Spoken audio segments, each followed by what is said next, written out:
आप सभी को मेरा नमस्कार।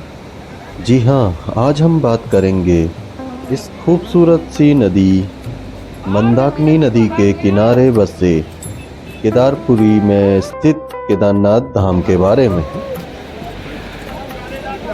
श्री केदार यात्रा का श्री गणेश हुआ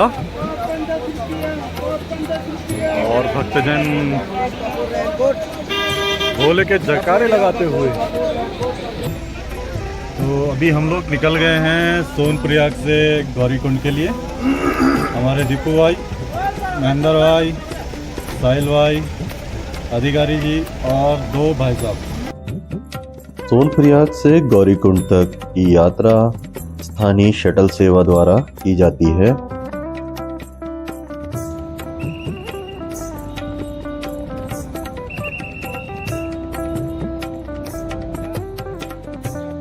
यह है गौरीकुंड का वो स्थान जहां से पैदल यात्रा का शुभारंभ किया जाता है।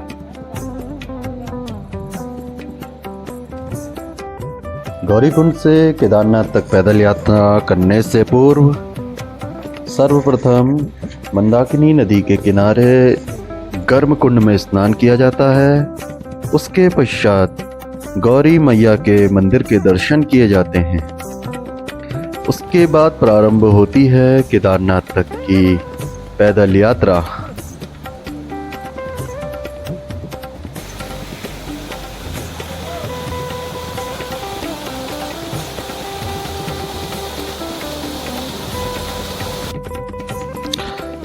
केदारनाथ तक का पैदल यात्रा का जो मार्ग है वो काफ़ी सुंदर है।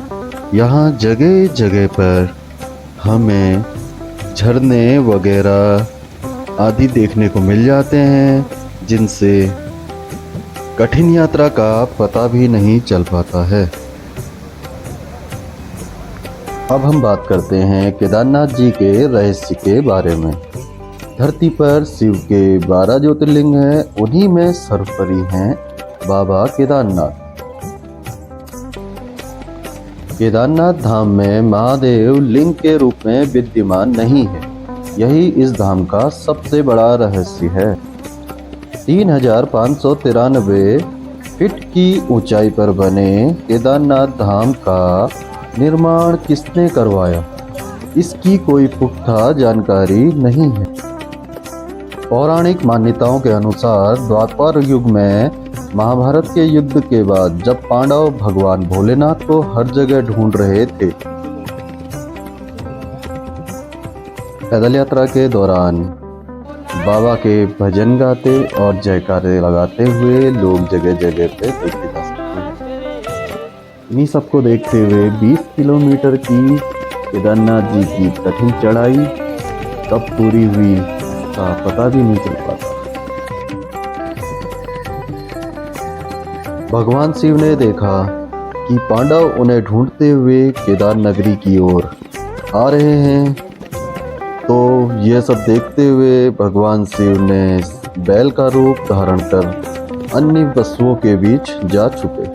केदार घाटी में भी काफी ढूंढने पर जब शिव नहीं मिले तो भीम ने विशाल रूप धारण किया और अपने दोनों पैर पर्वत में रख लिए। गुड मॉर्निंग दोस्तों, यात्रा चल रही थी, सब कुछ बढ़िया था। परसों शाम निकले थे हम लोग 7 बजे घर से। सुबह की हमारी 8 बजे की फ्लाइट थी, मौसम की वजह से कैंसिल हो गई। उसके बाद फिर क्या था, हम लोग चल पड़े पैदल, बैग उठाते हुए। पूरे रास्ते बारिश मिली, भीग गए हैं पूरा, कपड़े पहनने को नहीं है, जैकेट वगैरह सब भीग गई है। टेंट मिला देखिए रहने के लिए, इसमें भी हल्का पानी आ रहा है, लेकिन ठीक है, सब भोले की कृपा है और अच्छा लग रहा है, अच्छा अनुभव है। और अभी हम लोग शाम बहुत हो गई थी, तो अभी जाते हैं मंदिर दर्शन के लिए। बारिश बहुत तेज़ है इस समय, तो थोड़ा सा बारिश कम होने का वेट कर रहे हैं। उसके बाद हम निकलते हैं और आप लोगों को भी दिखाते हैं कि किसी की बारिश है और कैसे धाम पर कितने श्रद्धालु हैं आए हुए हैं। जय भोले। सारे पशु तो भीम के पैरों के बीच से निकल गए, लेकिन बैल रूपी महादेव नीचे से गुजरने को तैयार नहीं हुए। भीम ने शिव को पहचान लिया और उन्हें पकड़ने के लिए नीचे झुके। इसी बीच मौका पाकर महादेव जमीन में समा गए। जमीन में जाते जाते भीम ने भोलेनाथ का पीठ वाला हिस्सा पकड़ लिया, लेकिन तब तक उनके धड़ का ऊपर वाला हिस्सा नेपाल में निकल चुका था, जो कि अब पशुपतिनाथ कहलाता है। शिव के शरीर के बाकी हिस्से भी उत्तराखंड के अलग अलग जगहों पर निकले हैं, जैसे भुजाएं तुंगनाथ पे, मुंह रुद्रनाथ में, नाभि मध्य महेश्वर में और जटा कल्पेश्वर में निकली है। केदारनाथ समेत इन्हीं पांचों स्थान को पंच केदार कहा जाता है। इसके बाद ही शिव के पीठ वाले हिस्से को पिंडी के रूप में केदारनाथ में पूजा जाता है।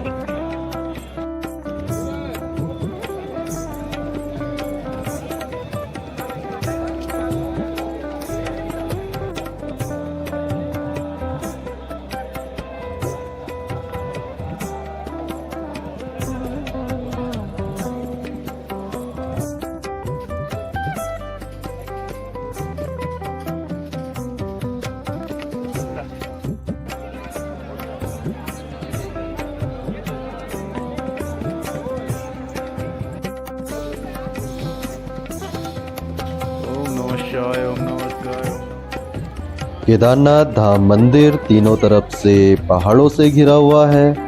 एक तरफ 22,000 फीट ऊंचा केदारनाथ पर्वत, तो दूसरी तरफ 21,600 फीट ऊंचा खर्चकुंड और तीसरी तरफ है 22,000 फीट ऊंचा भरत कुंड। न सिर्फ 3 पर्वत बल्कि 5 नदियों का संगम भी यहाँ पर माना जाता है, जिसमें कि 5 नदियाँ मंदाकिनी, मधुगंगा, चीरगंगा, सरस्वती और स्वर्ण गौरी शामिल हैं। इन नदियों में से कुछ तो काल्पनिक हैं। इस इलाके में मंदाकिनी ही साफ तौर पर दिखाई देती है। मंदाकिनी नदी का उद्गम स्थान चोरीवाड़ी ग्लेशियर का कुंड है। मंदाकिनी नदी के पास ही केदारनाथ धाम मंदिर स्थित है। केदारनाथ जी के दर्शन के बाद अब बारी थी वापसी गौरीकुंड की ओर जाने की, तो हम निकल पड़े मित्रों के साथ वापसी गौरीकुंड के लिए। 2013 में आई हुई आपदा के निशान अभी भी यहाँ पर दिखाई देते हैं। 2013 की आपदा के बाद लगभग पूरा केदारनाथ तबाह हो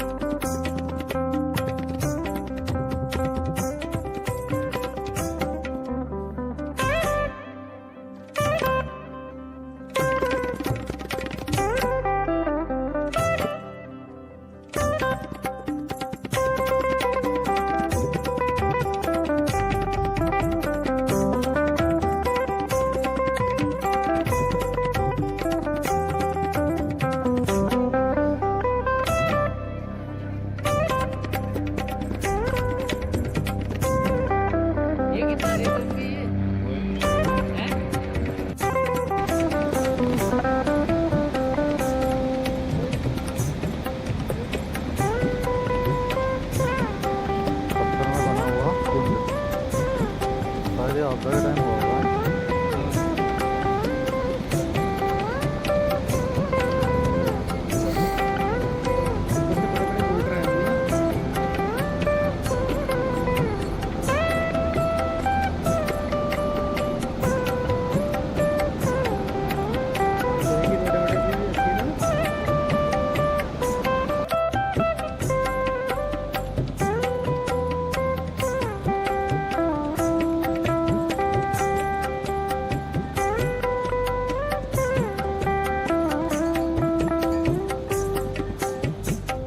भोलेनाथ की कृपा से बाबा केदारनाथ जी की हमारी ये यात्रा पूरी हुई और हम वापसी गौरीकुंड पहुंच गए।